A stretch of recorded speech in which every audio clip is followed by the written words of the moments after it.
اللہ نے میرے نبی کو کیسا بنایا؟ ایک بدو عورت ہے، ان پڑھ عورت ہے، ام معبد الخزاعیہ، وہ میرے نبی کا حلیہ بتاتی ہے۔ آپ کو ترجمہ کر کے سناؤں گا، لیکن آپ الفاظ کا ردم اور الفاظ میں میوزک وہ آپ سب محسوس کریں گے۔ وہ بدو عورت کہتی ہے رأیت رجلا ظاہر الوضاء ابلج الوجه حاسن الخلق لم تعبه ثجلة ولم تزر به سعلة وصيم قصيم في عينيه دعج في أشفاره وطف في صوته سحل في لحيته كثافة في عنقه سطع وصيم قصيم أكحل أحور أزج أقرن إن تكلم علاه البهاء وإن سكت فعلاه الوقار وكأن منطقه خرزات نظم ينحدرن۔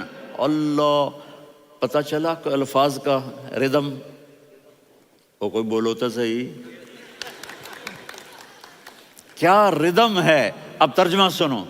وہ کہتی ہے اپنے خامند کو کہ ابو معبد، ایک شخص آیا تھا، مجھے یوں لگا جیسے 14ویں کا چاند کپڑے پہن کے زمین پہ اتر آیا ہو۔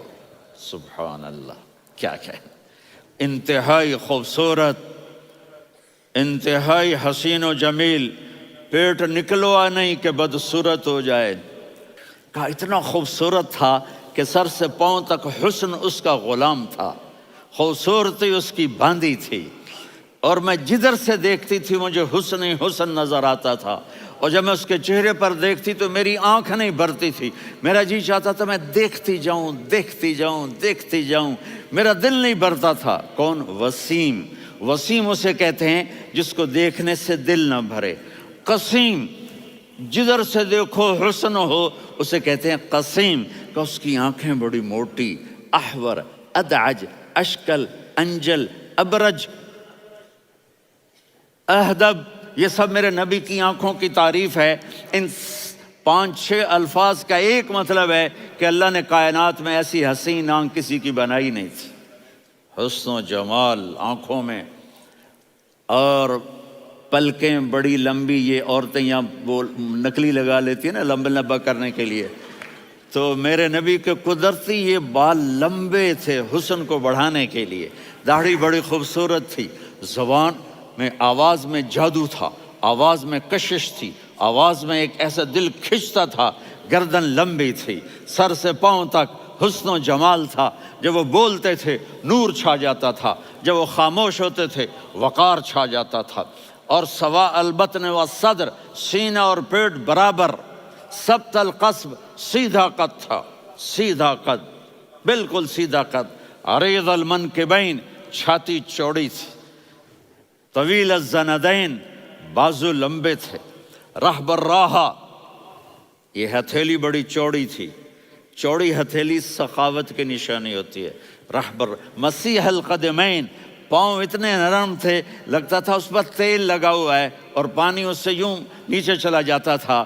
اور یمشی تکفین، کندھے جھکا کے چلتے تھے۔ اللہ اکبر، یہاں 4 آدمی سلام کریں تو آدمی یوں ہو جاتا ہے، اور میرے نبی کو فرشتے سلام کر رہے ہیں اور آپ یوں چلتے تھے، ایسے ایسے چلتے تھے، تھوڑے سے کندھے جھکا کے چلتے تھے، ایسے آپ کبھی نہیں چلے۔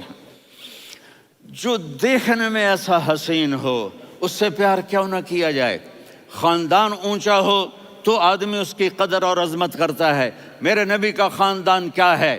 میرے نبی نے فرمایا اللہ نے آدم کی ساری اولاد سے عرب کو چنا، عرب کی ساری اولاد سے مضر کو چنا، مضر کی ساری اولاد سے قریش کو چنا، قریش کی ساری اولاد سے ہاشم کو چنا، اور ہاشم کی ساری اولاد سے اللہ نے مجھے چنا۔ میں سب سے اعلیٰ خاندان کا ہوں، عالی نسب ہوں۔ میرے اللہ نے میرے 10 نام رکھے ہیں، میں محمد، میں احمد، میں ماہی، میں حاشر، میں عاقب، میں فاتح، میں ابو القاسم، میں طٰہٰ، میں یاسین۔ ان سے پوچھو، میں ایک مثال دیتا ہوں، محبت ہوتی ہے نا، چھوٹا بچہ گود کا، میرا چاند، میرا دلارا، یہ اس کا بچہ ہے بٹن جتنا، یہ نبیل کا اتنا سا ہے، تو اس کو کبھی یوں اٹھاتا ہے، کبھی یوں اٹھاتا ہے، کبھی یوں اٹھاتا ہے، کبھی یوں اس کو لوریاں دیتا ہے، میرا چاند۔ کالا ٹٹ، میرا چاند، میرا چاند، میرا چاند۔